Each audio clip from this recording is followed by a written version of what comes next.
নিয়াই নিয়াই বুলি অসমৰ জনতাই ঐ হিয়া ধুনি কান্দিছে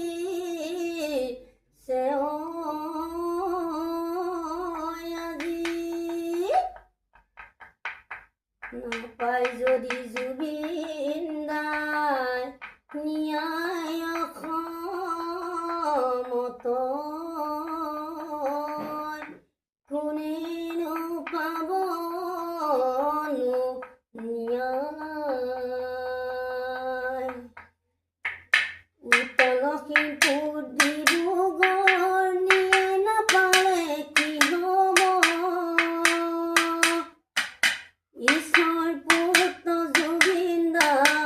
আমাৰ হৃদয়ত থাকিব